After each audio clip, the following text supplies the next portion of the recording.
اس معاملہ میں غلط فہمیاں اس قدر بڑھی جا رہی ہے کہ سچ چھپ گیا ہے۔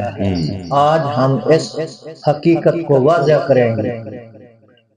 کیا مسجد میں ٹوپیاں بھی موجود ہوں، جی پھر بھی ننگے سر نماز پڑھنا کیسا ہے؟ جی دیکھیے، ننگے سر نماز کا جہاں تک تعلق ہے، اس میں ادب نہیں ہوتا، اور دین سارا کا سارا ادب ہے۔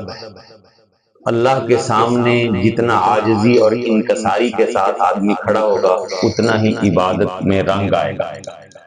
تو آپ صلی اللہ علیہ وسلم نے زندگی بھر کبھی بھی بغیر کپڑے کے ننگے سر آپ نے کبھی کوئی نماز نہیں پڑھی۔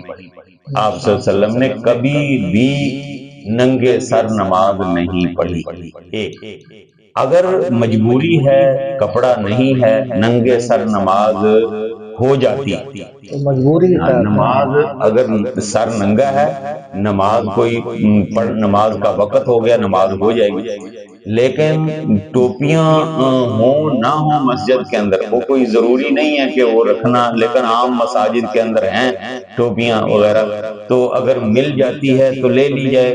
لیکن جو ہے نا، وہاں پر ٹوپیاں بھی ایسی ہوتی ہیں کہ آدمی ٹوپی لے کر اس حالت میں گھر میں آتا یا ڈیرے میں بیٹھنا، دوستوں میں بیٹھنا اپنی توہین سمجھتا ہے، یعنی ٹوپی لے کر۔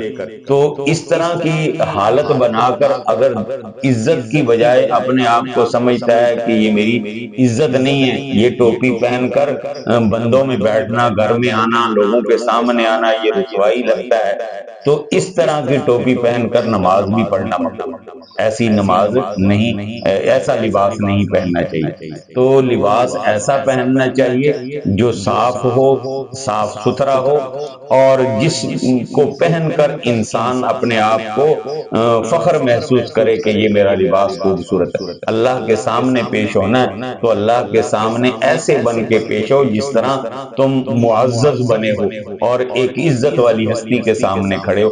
لہذا جان بوجھ کر جو ہے یہ کپڑا سر پر نہ لینا، یہ ناپسندیدہ عمل ہے۔ لہذا ننگے سر نماز ہو جائے گی، مگر یہ اچھی بات نہیں ہے۔ اس کو معمول بنانا، ننگے سر نماز پڑھنا، یہ ٹھیک نہیں ہے۔